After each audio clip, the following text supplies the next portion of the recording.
नमस्कार जी, स्वागत सत्कार अभिनंदन राम राम जय श्री कृष्ण राधे राधे। मेरा नाम चंदू जैन है। स्वागत है आप सभी का चंदू सर की क्लास के मंच पर। आइए प्रारंभ करते हैं।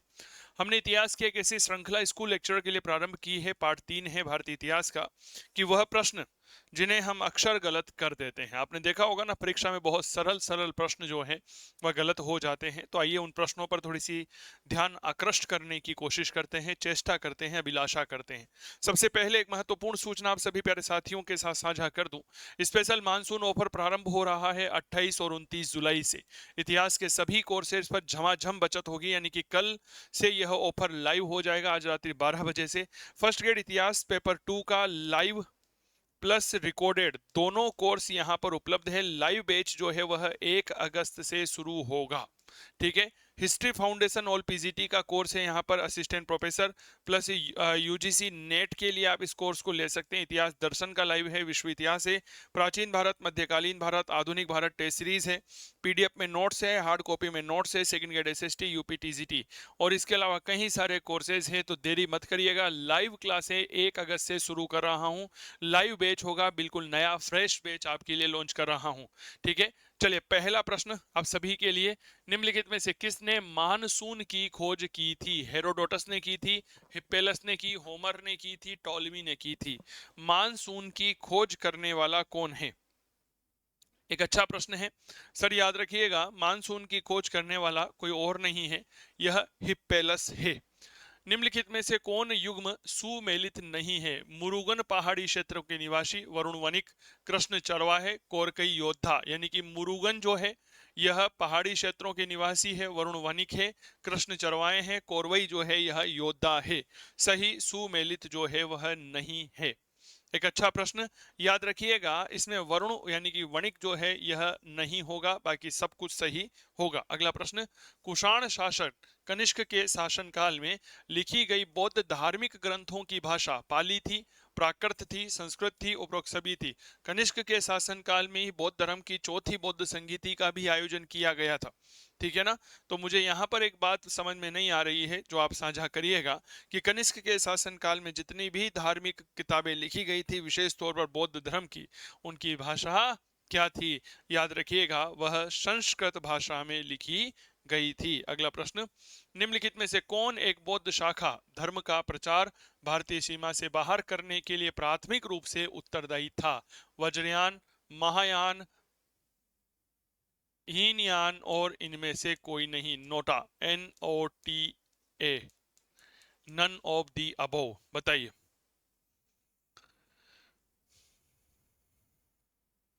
इनमें से एक ऐसी शाखा जो भारतीय सीमा से बाहर बौद्ध धर्म का प्रचार करने के लिए उत्तरदायी थी, याद रखिएगा, यह महायान शाखा होती है। इंडिका जो है इसको किसने लिखा था? सेल्यूकस ने, मेगस्थनीज, कालिदास और प्लिनी। इंडिका जो है यह किसने लिखी? एक बढ़िया प्रश्न है। बताइए। इंडिका वर्तमान में उपलब्ध नहीं है। यूनानी राजदूत था, नाम था मेगस्थनीस, चंद्रगुप्त मौर्य के दरबार में आया था, इसके द्वारा यह किताब लिखी गई थी। इसने भारतीय राजनीति, समाज, प्रशासन का बहुत शानदार तरीके से वर्णन किया है। कुषाण शासकों को निम्नलिखित में से किस नाम से जाना जाता है? यूची, हिंद, यवन, मखदूनियाई और पल्लव। बताइए, कुषाण राजा जो है उन्हें हम प्राय किस नाम से जानते हैं? एक अच्छा प्रश्न है। कुषाण राजाओं को हम किस नाम से जानते हैं? याद रखिएगा, यूची जाति के नाम से जाना जाता है। देखो, मैं फिर बता रहा हूं मेरे प्यारे साथियों, यह वह प्रश्न है जो आपकी परीक्षा में पूछे जाते हैं और परीक्षा के दृष्टिकोण से महत्वपूर्ण ही नहीं, बहुत महत्वपूर्ण बनते हैं। अगला प्रश्न, भारत में अशोक का जो शासनकाल है यह था 273 से 232 ईसा पूर्व, 203 से लेकर 232 ईसा पूर्व, 273 से 222 ईसा पूर्व, उपरोक्त में से कोई नहीं। भारत में अशोक का शासनकाल था, याद रखिएगा, यह मूल रूप से 273 से 232 ईसा पूर्व माना जाता है। छठी शताब्दी ईसा पूर्व में बौद्ध धर्म जो है निम्नलिखित में से किसके विरुद्ध प्रतिक्रिया थी? हिंदू धर्म के विरुद्ध प्रतिक्रिया थी, वेद के विरुद्ध, ब्राह्मणवादी रीति रिवाजों के विरुद्ध, व्यापक रूप से प्रचलित मांस सेवन की प्रथा के विरुद्ध। बताइए। क्या गजब का प्रश्न है सर। ये वो प्रश्न है जो एग्जामिनेशन हॉल में दिमाग की बत्ती को गुल कर देते हैं। ठीक है ना। बताइए। यह वह प्रश्न है जो परीक्षा हॉल में हमारे दिमाग की बत्ती को गुल कर देते हैं, ये बात याद रखना। मूल रूप से ब्राह्मणवादी रीति रिवाज जो होते हैं उनके विरुद्ध एक प्रतिक्रिया के रूप में छठी शताब्दी ईसा पूर्व में ईरान में भारत में बौद्ध धर्म की शुरुआत हुई थी। अब देखो यहाँ पर आपको एक बात पता होना चाहिए कि हम ये कहें कि साहब भारत में बौद्ध धर्म हुआ, जैन धर्म हुआ, तो मेरे दोस्त चाइना में कन्फ्यूशियस वाद देखने को मिलता है, ईरान में जरस्ट्रू धर्म हमें देखने को मिलता है, ये भी पता होना चाहिए। चतुर्थ बौद्ध सभा निम्नलिखित में से किस शासक के शासनकाल में आयोजित की गई थी? बिंदुसार, अशोक, चंद्रगुप्त और कनिष्क। चौथी बौद्ध सभा, 4 बौद्ध संगीतियां हुई थी, पता होगा, बताइए। पहली अजात शत्रु, दूसरे कालाशोक, तीसरी अशोक और चौथी मेरे दोस्त आपको पता ही है सम्राट कनिष्क, जो कुषाण राजा था, इसके शासनकाल में आयोजित की गई थी। अगला प्रश्न ये रहा, अमरावती कला शैली का जो विकास है यह काल है ईसा पूर्व 200 से 200 ईस्वी, प्रथम शताब्दी ईस्वी से 5वीं शताब्दी ईस्वी, 150 ईस्वी से 250 ईस्वी, 150 ईसा पूर्व से 400 ईस्वी तक अमरावती कला शैली जो है इसका कार्यकाल माना जाता है। बहुत अच्छा प्रश्न है। आज सावन का ऑफर ला रहा हूं ना, 28 और 29 तारीख को, बिल्कुल कल से ही शुरू हो रहा है। आप कल के आज रात के 12 बजे से ही ऑफर शुरू हो जाएगा, तो आप आराम से फर्स्ट क्लास तरीके से लाभ लीजिए, कहीं कोई दिक्कत वाली बात नहीं है। ईसा पूर्व 200 से 200 ईस्वी तक जो है वह अमरावती कला शैली के विकास का काल माना जाता है। इतिहास का अद्भुत मंच, आप लोगों को बताने की आवश्यकता नहीं है, चंदू सर की क्लास है, आप सभी बहुत अच्छे से परिचित हैं। यहाँ पर इतिहास के कई सारे कोर्सेज उपलब्ध हैं। फर्स्ट ग्रेड इतिहास का पेपर 2 का कोर्स है। देखो सबसे पहली बात तो याद रखना, लाइव कोर्स शुरू कर रहा हूँ 1 अगस्त से। जिन विद्यार्थियों को लाइव बैच लेना है वो ले सकते हैं। जो रिकॉर्डेड बैच रहेगा यह भी उपलब्ध रहेगा, इसकी फीस कम रहेगी, इसकी थोड़ी ज़्यादा रहेगी। इतिहास का फाउंडेशन कोर्स है assistant professor UGC net PGT के लिए। इतिहास दर्शन लेखन है, यूपी टीजीटी है, सेकंड ग्रेड एसएसटी है, टेस्ट सीरीज है, नोट्स हार्ड कॉपी में है, सॉफ्ट कॉपी में विश्व इतिहास, प्राचीन मध्यकाल, सब कुछ यहाँ पर उपलब्ध है। ठीक है, ऑफर कल से चलेगा जो आपके 28 और 29 तारीख तक रहेगा, यानी कि 2 दिन का मैं सावन ऑफर लेकर आ रहा हूं। झमाझम ऑफर मैंने इसका नाम दिया है। क्या ऑफर है यह? याद रखना, यह सावन ऑफर है जिसमें अंतर्गत आपको सभी कोर्सेज पर बहुत शानदार डिस्काउंट दिया जाएगा। लाइव कोर्स विद्यार्थी कई बार कह रहे थे कि सर एक बार जो है आप लाइव क्लास लेकर के आइए, लाइव बैच लेकर के आइए, तो मैंने कहा भाई ठीक है, एक लाइव क्लास आपके लिए लेकर के आ रहे हैं। यह कोर्स लाइव क्लास जो है 1 अगस्त से शुरू कर दूंगा, नया बैच है यह। ठीक है, अब आप में से कई सारे विद्यार्थी पूछेंगे सर हमने तो पहले ले लिया तो क्या होगा? तो भैया उस समस्या के समाधान के लिए आप मुझे संपर्क कर सकते हैं। मैं आपको मेरे हेल्पलाइन नंबर दे रहा हूं, आप इस नंबर पर संपर्क कर लीजिएगा। That is 8802060952। इस नंबर पर आप संपर्क कर सकते हैं। ठीक है ना, कि भाई जो विद्यार्थी पहले से जुड़ चुके हैं, जिन्होंने पहले से बैच ले लिया, उन विद्यार्थियों को लाइव क्लास कैसे मिलेगी। तो आप सभी प्यारे साथी 8802060952 पर संपर्क कर लीजिएगा। गुफ कराल निम्नलिखित में से कहां पर स्थित है? स्वात घाटी में, ब्रह्मपुत्र घाटी, सिंधु घाटी, गंगा नदी घाटी। गुफ कराल जो है यह कहां पर है? बताइए, गूफ कराल जो है यह कहां पर है? सर गूफ कराल जो है यह जम्मू कश्मीर में है और मेरे दोस्त सिंधु घाटी में माना जाता है। अगला प्रश्न, पेलिय पेलिनोलॉजी अध्ययन है प्राचीन वनस्पति अवशेषों का, परागकण बीजाणु का परीक्षण, प्राचीन जंतु अवशेषों का, जंतु अस्थियों का परीक्षण करना। बताइए, एक शब्द आता है जिसे हम कहते हैं पेलिनोलॉजी, आखिरकार यह पेलिनोलॉजी जो है किससे जुड़ा हुआ है? बताइए, पेलिनोलॉजी।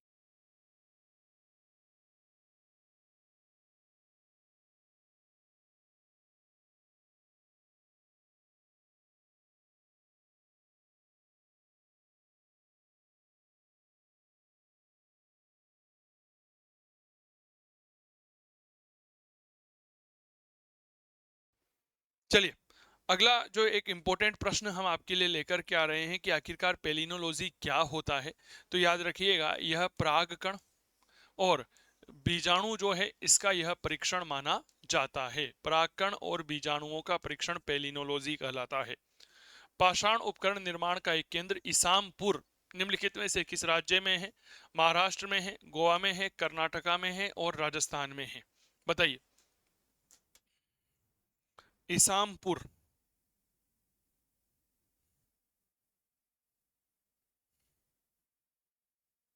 कहां पर है?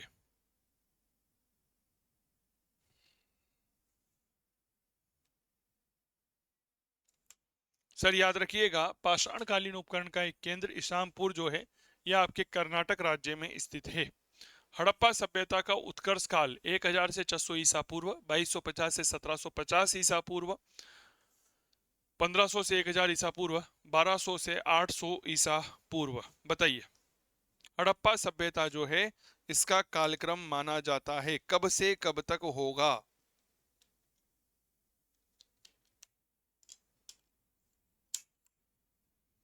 चलिए, हड़प्पा सभ्यता के कालक्रम के बारे में 2250 से 1750 ईसा पूर्व हम इसका कालक्रम मान सकते हैं। अगला प्रश्न, निम्नलिखित में से कौन एक प्रकार का मृतभांड है जो वैदिक काल से संबंधित है?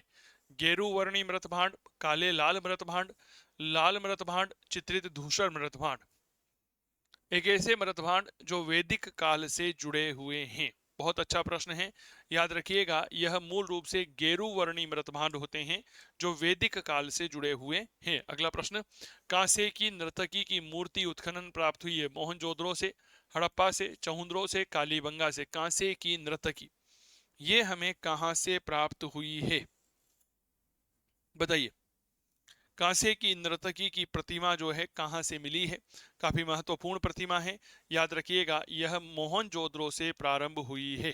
ठीक है। अगला प्रश्न, निम्नलिखित में से किस ऋग्वैदिक देव को अतिथि के रूप में उद्धृत किया गया है? अग्नि को, इंद्र को, वरुण को और सोम को। एक ऐसा ऋग्वैदिक देव जिसे हम अतिथि देवता कहते हैं, है ना। बहुत बढ़िया प्रश्न है। हमारे घर में पूजा पाठ होता है तो सबसे पहले किसे आमंत्रित किया जाता है? अग्नि को आमंत्रित किया जाता है। कहते हैं नहीं कहते, भगवान के लिए दीपक लगाया जाता है सबसे पहले, अग्नि में ही तो आहुति दी जाती है। वो आहुति का तात्पर्य यह होता है कि अग्नि में जो आहुति दी जा रही है सीधा भगवान को खाना खिलाया जा रहा है। तो याद रखना, अग्नि देवता को हम अतिथि देवता, गेस्ट अपीरियंस के तौर पर भी जानते हैं।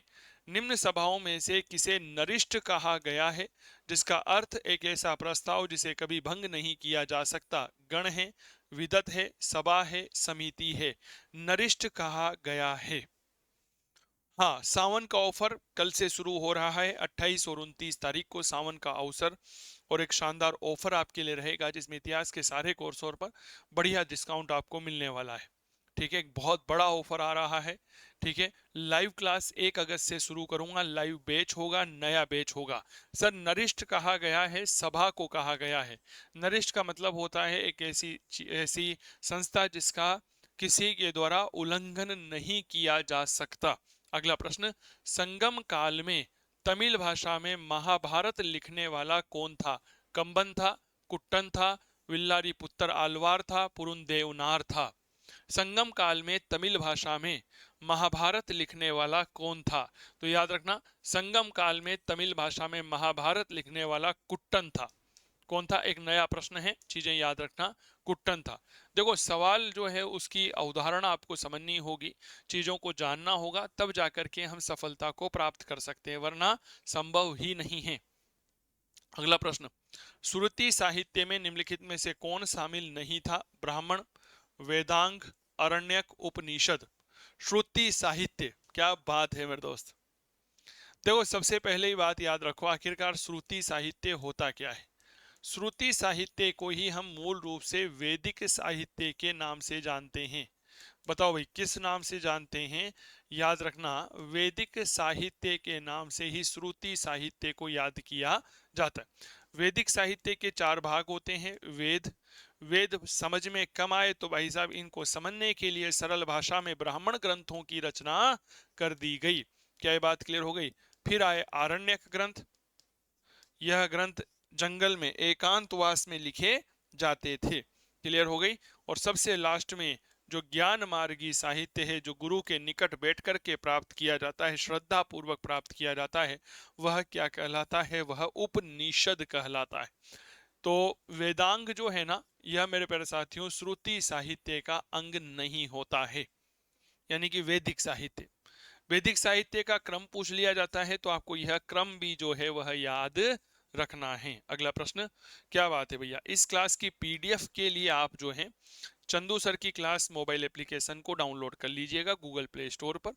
इस चंदू सर की क्लास मोबाइल एप्लीकेशन पर इतिहास विषय के कई सारे ऑनलाइन कोर्सेज उपलब्ध हैं। लाइव क्लासेस का लाइव बैच शुरू कर रहा हूं 1 तारीख से। क्या ये बात क्लियर हो गई? तो चंदू सर की क्लास मोबाइल ऐप को आप डाउनलोड करें और शानदार कोर्स का लाभ उठाएं। सावन ऑफर चल रहा है भी 28 और 29 तारीख को, जो आज रात्रि 12 बजे से शुरू हो जाएगा, तो याद रखिएगा। अगला प्रश्न आप सभी के लिए यह रहा, निम्नलिखित में से जैन धर्म के त्रिरत्न में क्या शामिल नहीं है? पूर्ण ज्ञान, ध्यान, कर्म और मुक्ति, बताइए।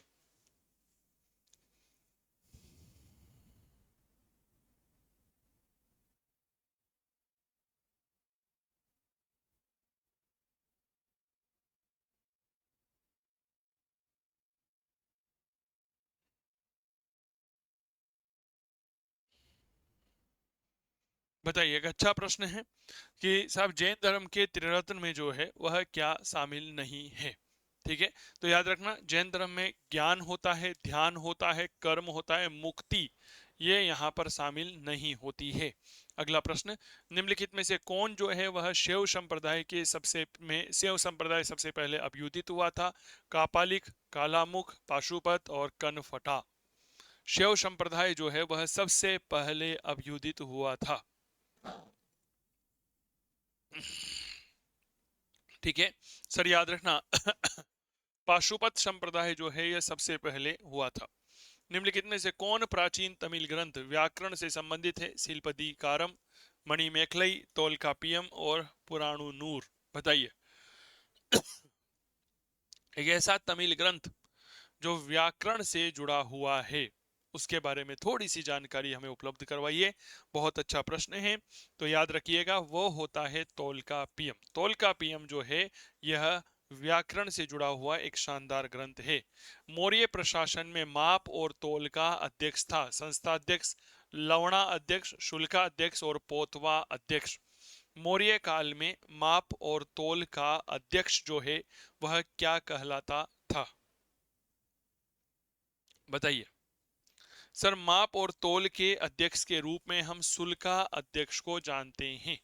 ठीक है, अगला प्रश्न, चंद्रगुप्त मौर्य का प्राचीनतम अभिलेखीय उद्धरण निम्नलिखित में से किस अभिलेख में मिलता है? अशोक का बराबर गुफा अभिलेख, दशरथ का नागार्जुनी गुफा अभिलेख, अशोक का जूनागढ़ अभिलेख, रुद्रदामन का जूनागढ़ अभिलेख। चंद्रगुप्त मौर्य का प्राचीनतम अभिलेखीय उद्धरण जो है वह कहां पर मिलता है? यही प्रश्न अभी मेरे प्यारे साथियों आरपीएससी ने फर्स्ट ग्रेड में पूछा था, है ना, और विद्यार्थी इसको गलत करके आ गए, है ना, क्योंकि इसमें अशोक का भी जूनागढ़ है, रुद्रदामन का भी जूनागढ़ अभिलेख है। अब बताओ, इसीलिए मैं यह सेशन लेकर के आया। कई सारे विद्यार्थियों के कॉल मैसेजेस आए, फीडबैक आए, तो पता चला, क्या पता चला कि सर एक बहुत बड़ी विडंबना है प्यारे साथियों के साथ, मेरे विद्यार्थियों के साथ, भावी व्याख्याताओं के साथ, कि सर उनकी कोई मदद नहीं करता।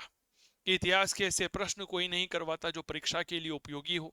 ऐसे प्रश्न कोई नहीं करवाता कि जो परीक्षा में हमें सबसे ज्यादा गलत होते हों या सबसे ज्यादा आते हों। तो याद रखना, रुद्रदामन का जूनागढ़ अभिलेख है यह, जिसमें हमें एक प्रकार से सबसे प्राचीनतम अभिलेखीय साक्ष्य मिलता है। भक्ति आंदोलन का प्रादुर्भाव हुआ था उत्तर भारत, दक्षिण भारत, पूर्वी भारत और पश्चिमी भारत से। बताओ, भक्ति आंदोलन जो है यह कहां से शुरू हुआ था?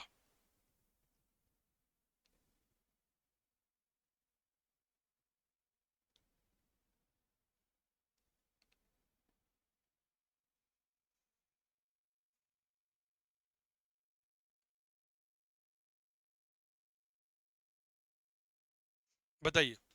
सर, याद रखना, यह मूल रूप से दक्षिणी भारत से शुरू हुआ था। कहां से शुरू हुआ था? दक्षिण भारत। दो प्रकार के संत हुआ करते थे। एक संत था अलवार, जो कि विष्णु के भक्त थे। किसके भक्त थे यह? विष्णु के भक्त थे। और एक थे नयनार। नयनार मेरे प्यारे साथियों याद रखिएगा यह शिव भक्ति इनके द्वारा शुरू किया गया। शुरू करने में शंकराचार्य की भूमिका मानी जा सकती है। फिर इसके बाद रामानुजाचार्य की भूमिका मानी जा सकती है। रामानुजाचार्य के माध्यम से इसे रामानंद जो है यह उत्तर भारत में लेकर के आए थे। इसीलिए उत्तर भारत में भक्ति आंदोलन का जनक रामानंदाचार्य है, जबकि पूरे भारत में भक्ति आंदोलन के प्रवर्तक के रूप में शंकराचार्य, जनक के रूप में रामानुजाचार्य को हम याद रखते हैं। ठीक है, अगला प्रश्न। यूनानी यात्री हेरोडोटस भारत आया था 5वीं शताब्दी ईसा पूर्व में, 2री शताब्दी ईसा पूर्व, 6ठी शताब्दी और प्रथम शताब्दी ईसा पूर्व में, बताइए। सर याद रखना यह 5वीं शताब्दी ईसा पूर्व में भारत आया था। ठीक है, अगला प्रश्न। मौर्य काल में निम्नलिखित में से कौन सी मुद्रा जो है वह प्रचलन में थी? पण, तोल, काकिनी और दिनार।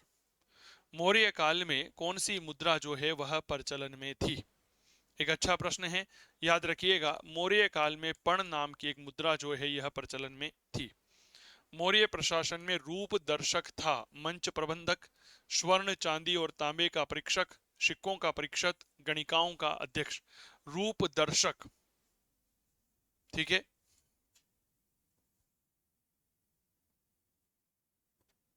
क्या था रूप दर्शक? थोड़ा सा प्रश्न को समझें और जवाब देने की कोशिश करिएगा। रूप दर्शक जो है यह सिक्कों का परीक्षक कहलाता था। क्या बात है भैया, देखो कुछ चीजें जो बताना बेहद आवश्यक है। सबसे पहले तो ये बात याद रखिएगा, स्कूल व्याख्याता 2025-26 के लिए दो तरह के बैच उपलब्ध है। रिकॉर्डेड फॉर्मेट में अगर आप लेते हैं तो यह बैच भी उपलब्ध रहेगा। अगर आप लाइव बैच लेते हैं तो लाइव बैच मेरे प्यारे साथियों याद रखिएगा आपके लिए प्रारंभ कर रहे हैं हम 1 अगस्त से। पूरा का पूरा कोर्स लाइव रहेगा, ये रिकॉर्डेड फॉर्मेट में रहेगा। ठीक है, और इतिहास पेपर 2 के लिए, ठीक है। वहीं अगर आप इतिहास का फाउंडेशन कोर्स लेते हैं जो असिस्टेंट प्रोफेसर यूजीसी नेट और पीजीटी के लिए उपयोगी है, तो यह लाइव और रिकॉर्डेड दोनों फॉर्मेट में आपके लिए उपलब्ध रहेगा। लाइव प्लस रिकॉर्डेड दोनों फॉर्मेट में यह कोर्स उपलब्ध रहेगा। ठीक है, तो लाइव बैच 1 अगस्त से शुरू होगा और सावन का ऑफर चल ही रहा है अभी, तो आप सावन ऑफर में कल से 28 तारीख से कोर्स लेकर के लाभ उठा सकते हैं। क्लियर? अगला प्रश्न बताना, देखो मेरा कर्तव्य होता है। त्रिमूर्ति की अवधारणा का उदय हुआ मौर्य काल में, मौर्योत्तर काल, गुप्त काल और गुप्तोत्तर काल में। त्रिमूर्ति की जो अवधारणा है इस अवधारणा का उदय हुआ था ब्रह्मा विष्णु महेश। याद रखना गुप्तोत्तर काल में उदय देखने को मिलता है। निम्नलिखित में से सर्वप्रथम किसने व्यापक पैमाने पर स्वर्ण मुद्रा का प्रचलन किया था? कुजुल कडफिसस, विम कडफिसस, मिलिंद और कनिष्क। मिलिंद जिसे हम क्या कहते हैं, मिनांडर कहते हैं। ठीक है, हिंद यवन राजा था जिसने बौद्ध भिक्षु नागसेन के साथ में धार्मिक वार्तालाप किया था।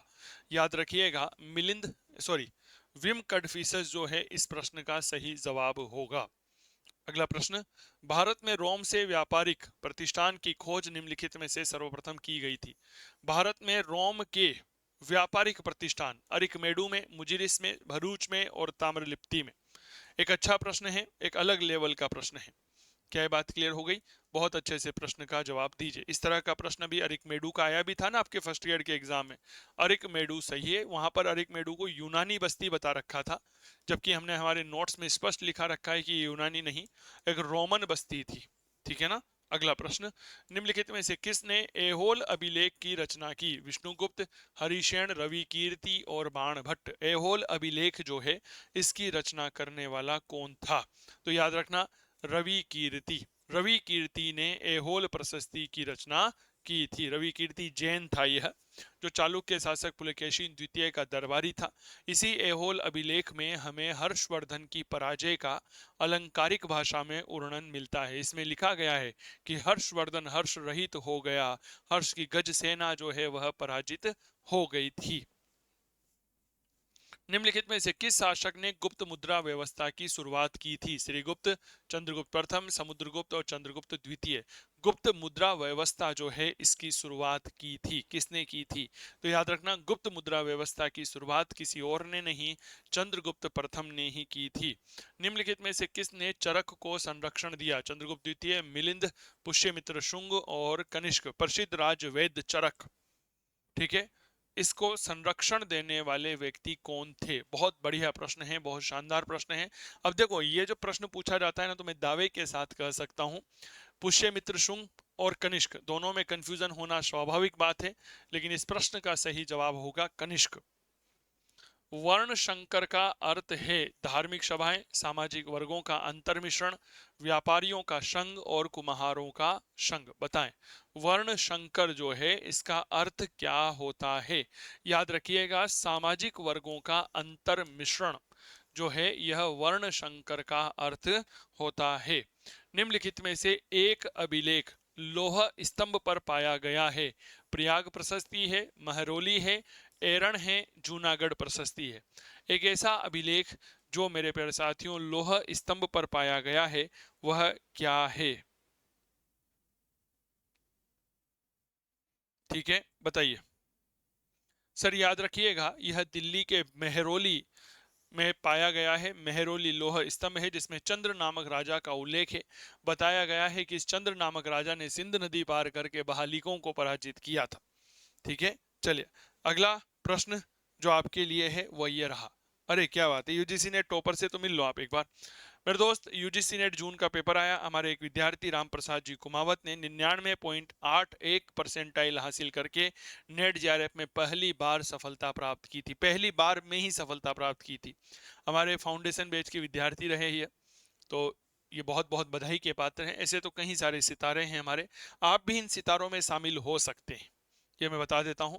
डाउनलोड करिएगा चंदू सर की क्लास मोबाइल एप्लीकेशन, वहां पर अभी सावन ऑफर चल रहा है, उस ऑफर का लाभ आप उठाइए और लाभ उठा करके अपने सपनों को साकार करिएगा। अगला प्रश्न ये रहा। प्रसिद्ध व्यापारिक मार्ग उत्तरापथ निम्नलिखित में से किन स्थानों को जोड़ता था? उज्जैन मथुरा, पेशावर मथुरा, मथुरा तक्षशिला, पेशावर और तक्षशिला। उत्तरापथ जो है वह किस दो स्थानों को जोड़ने का काम करता था? मैंने मौर्य काल में पढ़ाया हुआ है, मथुरा और तक्षशिला। बताओ भाई, किसे जोड़ता था? मथुरा और तक्षशिला को जोड़ने का काम यह करता था।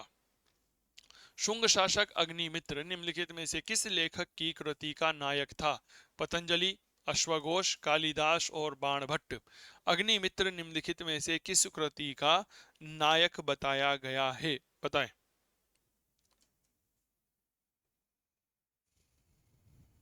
किस कृति का नायक था यह?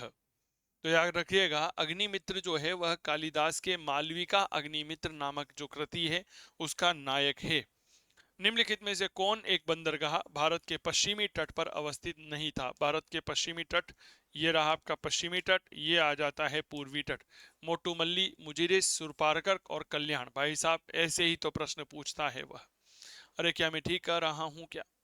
ऐसे ही तो प्रश्न आपके एग्जाम में पूछे जाते हैं। अब आपको निर्धारित करना है कि आप किस तरह से जवाब दे सकते हैं। याद रखिएगा, मोटूपल्ली, मोटूपल्ली जो है यह मूल रूप से पूर्वी तट का बंदरगाह था, जबकि मुजरिस, सुपारक और कल्याण इस तरह के बंदरगाह देखने को मिलते हैं। क्लास कैसी लगी हमें ज़रूर बताएं मेरे दोस्त। इसके अलावा अगर आप सावन ऑफर का, झमाझम बचत ऑफर का लाभ लेना चाहते हैं तो ऑफर का लाभ ले सकते हैं। 28 और 29 जुलाई यानी कि आज रात्रि 12 बजे से ऑफर शुरू हो जाएगा, जो कल और परसों तक रहेगा। लाइव और रिकॉर्डेड दोनों फॉर्मेट में कोर्स है। अगर आप लाइव बैच लेना चाहते हैं कि सर मुझे तो कम्प्लीटली लाइव ही पढ़ना है, तो 1 अगस्त से नया बैच शुरू कर रहा हूं जिसमें लाइव बैच आपको यहां पर मिलेगा। हिस्ट्री फाउंडेशन है और कई सारे कोर्सेज यहाँ पर उपलब्ध हैं। इस क्लास की पीडीएफ भी आपको चंदू सर की क्लास मोबाइल एप्लीकेशन पर मिल जाएगी। किसी भी प्रकार की असुविधा से बचने के लिए आप जल्दी कोर्स ले लीजिए। और मेरे दोस्त, हमारा मोबाइल नंबर आपके पास जरूर होना चाहिए 8802060952। तो बहुत आभार आप सभी का। स्वस्थ रहें, मस्त रहें, तंदुरुस्त रहें। करते रहें इतिहास की बात चंदू जैन के साथ। नमस्कार।